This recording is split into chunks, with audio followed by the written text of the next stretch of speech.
नमस्कार मैत्रिणींनो, स्वागत आहे आपलं सीताच्या स्वयंपाकमध्ये. तर आज तुम्हाला पहा, चक्क गव्हाच्या पिठात मी बटाटा घालते. तर तुम्ही म्हणसाल, अरे हे बापरे, गव्हाच्या पिठात बटाटा घालून मिक्सर जारमध्ये वाटून काय करणार तरी काय आहे या? तर हो, करणार आहे, नाश्ता करणार आहे तुमच्यासाठी. अगदी नवीन आगळा वेगळा नाश्ता करणार आहे. तर इथे पहा, मी आता कांदे घेतलेले आहेत आणि हे कांदे मी आता किसून घेणार आहे. आपल्याला कांद्याची स्लाईस हवी म्हणून कांदे मी किसून घेणार आहे. पहा, असे छान किसून घेते कांदे मी.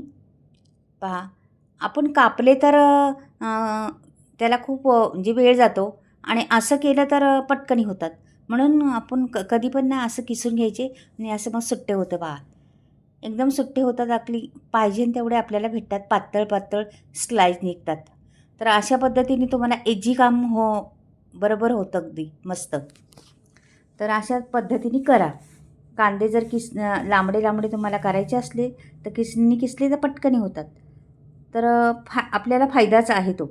आता इथे घेतलेला आहे मिक्सरचे जार. मी एक मिक्सरचे जार घेतलेले आहे आणि एक वाटी भरून मी गव्हाचं पीठ घेणार आहे. बघा, गव्हाचं पीठ घेतलेलं आहे एक वाटी भरून पूर्ण. आणि मी बटाटा उकडला होता, त्या उकडलेला बटाटा घेतलेला आहे. म्हणजे घरात सकाळी उकडलेला बटाटा तर तो राहिला होता. तर चला म्हटलं त्याच्यासाठी मुलांना नाश्ता करूया आपण. तर आता मी हे बटाट्याचे तुकडे करून डायरेक्ट मिक्सरच्या जारमध्ये लावणार आहे. म्हणजे गव्हाचं पीठ आणि बटाटे उकडून मिक्सरच्या जारमध्ये वाटून घेणार आहे. तर पहा, आता याच्यात मी टाकणार आहे लसणाच्या 2-3 पाकळ्या आणि हे सर्व वाटून घेणार आहे. पाणी घालणार आहे त्याच्यात थोडंसं, का की हे पण चिकट आणि गव्हाचं पीठ पण कोरडंच आहे ना, मग थोडंसं पाणी घालायचं त्याच्यात. तर हे बघा, आपल्याला थोडं घालायचं, जास्त नाही पाणी घालायचं, का की भांडं छोटं आहे आपलं. म्हणून नंतर मग आपल्याला पाहिजे तेवढं पाणी घालू शकतं. आता सध्या बारीक होतपर्यंत थोडंच पाणी घालायचं. तर हे पाणी घालून मी वाटून घेतलेलं आहे. छान हे बघा, गोळा बनलेला आहे त्याचा मस्त. हे बघा, अशा पद्धतीने गोळा बनलेला आहे. आपण जसं काय पोळ्यांना पीठ भिजवतो तसाच गोळा बनलेला आहे. पहा, मस्त दोन्ही एकत्र, बटाटा आणि गव्हाचं पीठ छान असे एकत्र झालेले आहे. तर हे व्यवस्थित साफ करून घ्यायचं, पुसून, आणि आपल्या मिक्सिंग बाउलमध्ये काढून घ्यायचं सर्व. अगदी सोपा नाश्ता आहे आणि हेल्दी आहे आणि पटकनी होणारा आहे. मुलं तर बापरे, म्हणतात, आमच्याकडे तर म्हणतातच. मी तर हप्त्यातनं 2 ते 3 वेळा तरी आमच्याकडे होतो हा नाश्ता. एवढा अगदी वजनदार म्हणतात ना, तसा नाश्ता, अगदी हेल्दी वजनदार असा नाश्ता आहे. तर हे बघा, हे पीठ घेतलेलं आहे. आता मी ह्याच्यात पाणी ओतणार आहे आणि हे सर्व सुट्ट करणार आहे. की छान मळलेलं आहे ते पीठ, पण पूर्ण आपण सुट्टे करून घ्यायचं पीठ. अजून थोडं पाणी घालायचं आणि छान असं मिक्स करून घ्यायचं पीठ, की पाणी त्याला भरपूर लागणार आहे आपल्याला. तर त्या तुम्हाला कन्सिस्टन्सी पाहिल्यावरच कळेल कसं बनवायचं, काय बनवायचं ते. तर पाणी घालत राहायचं थोडं थोडं आणि त्याचे मात्र गुठळे सर्व सोडून घ्यायच्यात आपल्याला. एक गुठळी पण ठेवायची नाही. अगदी मुलायम पीठ झालेलं आहे एकदम छान असं. तर हे बघा, बऱ्यापैकी मी सोडलेल्या आहेत गुठळ्या. तरी अजून मी हलवणार आहे, का की गुठळ्याच त्याच्या काढणार आहेत. पाणी घालतच राहते मी. पहा, आपला किती छोटा गोळा दिसत होता, पण केवढं पीठ झालेलं आहे पहा. हा की घट्ट होता तो, त्याच्यामुळे तो छोटा दिसत होता.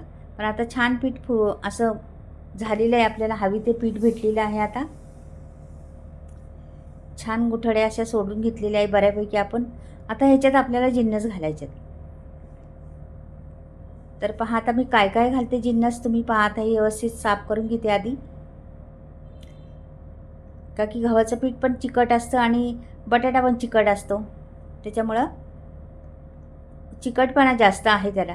इथे मी कॉर्न घेतलेले आहेत. तुमच्याकडे असलं तर घाला, नसलं तर नाही घातलं तरी चालेल. इथे तो कांदा कापलेला घेतलेला आहे.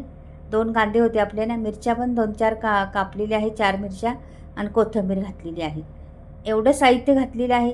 तुम्हाला ह्याच्या बदली कांद्याच्या बदली कांदा तर घालायचाच आपल्याला, कोथिंबीर पण घालायचीच आहे, मिरच्या पण घालायच्या आहे. पण कॉर्नच्या बदली तुम्ही दुसरं काही घालू शकता. फरसबी घालू शकता, शिमला मिरची घालू शकता, आणि भाज्या तुमच्याकडे असतील त्या घालू शकता. टमाटर नका घालू, टमाटर ह्याला नाही चालत. आता हळद टाकते थोडी. टमाटरनी कसं पाणी सुटतं. तर पुढे गेल्यावर तुम्हाला समजेनच काय टमाटरनी काय होतं ते. तर थोडंसं आणखीन रंग छान येण्यासाठी आपण मिरच्या तर घातलेल्याच आहेत, पण आणखीन थोडा रंग येण्यासाठी मी थोडीशी काश्मीरी मिरची घातलेली आहे पाव चमचा, आणि थोडा चाट मसाला पण टाकलेला आहे पाव चमचा, हळद टाकलेली आहे. आता मीठ टाकायचे चवीनुसार आपल्याला. पाहू शकता. आणि हे छान मस्त एकजीव करायचे आपल्याला. हे खूप असं हेल्दी झालं, म्हणजे हलकं झालेलं आहे पीठ आता, का की मिक्सरच्या जारमध्ये आपण वाटून घेतल्यामुळं ते हलकं फुलफुलीत झालेलं आहे असं पीठ. एकदम असं असं वाटतं का 2 दिवस झाले भिजत ठेवलेले आहे आणि ते असा फुगतं. कसं आपण डोशाचं इडलीचं पीठ कसं फुगतं तसं मिक्सरमध्ये घातल्यामुळं असं फुललेलं आहे पीठ ते. तर पहा आता मस्त अजून थोडंसं पाणी घातलं तरी चालेल आपल्याला. बघू आता पाणी किती बसते का अजून थोडं त्याच्यात ते.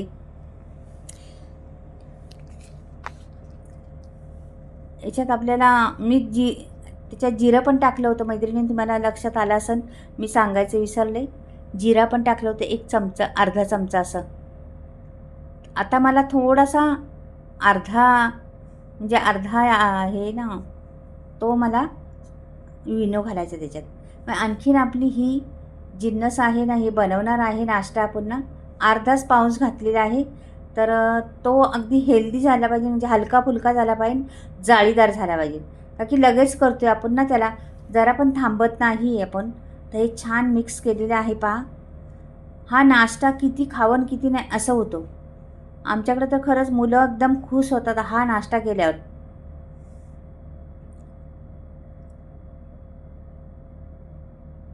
एकदम हलकं झालेलं आहे आता पीठ. अजून थोडं पाणी टाकले बघा. म्हणजे पहा 1 वाटीमध्ये कितीतरी नाश्ता तयार होणार आहे तुमचा.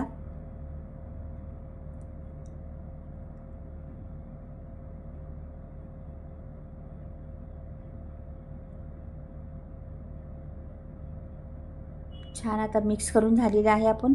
आता मी तडका फॅन ठेवलेला आहे गॅसवरती. त्याला छान ब्रशनी तेल लावायचं.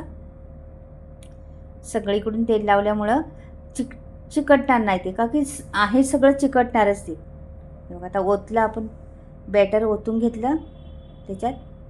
छान असं सगळीकडून पसरवायचं ते. बघा अजून थोडंसं टाकलेलं आहे मी. तुम्हाला किती जाड करायचं त्याच्यावर आहे मैत्रिणीनं, तुम्हाला किती जाड हवी हा नाश्ता त्याच्यावर आहे. तर मी एवढं केलेलं आहे. तुम्हाला आणखीन थोडा जाड हवी असला तर अजून तुम्ही करू शकता. आता याचं झाकण ठेवायचं. हा नाश्ता फक्त 30 सेकंदामध्ये फटाफट होतात. त्याला जरासुद्धा टाईम लागत नाही, लगेच होते, पटकन फुलून येतं वरती ते. हे बघा छान हलका फुलका झालेला आहे बघा. आता मी पलटी करते त्याला. हे बघा मस्त एकदम खरपूस भाजला गेलेला आहे. आणि तो असा हलका होतो का की आपण हे बनवतो ना आपण डोसा कसा बनवतो त्या पद्धतीने, असा मऊवाला डोसा असतो ना त्या पद्धतीने तसा बनतो. एकदम खूप मुलायम आणि हलका होतं एकदम. आणि खायला एवढा टेस्टी लागतो ना. त्याच्यात मक्याचे दाणे घातल्यामुळे आणखीन चव येते त्याला. तर कांदा आणि मक्याचे दाणे घातले तर फारच छान आहे बघा. पहा किती सुंदर रंग आलेला आहे आणि छान झालेला आहे. अगदी पटापट मुलं उडवतील बघा आता. हा टिफिनसाठी बी मुलांना उत्तम.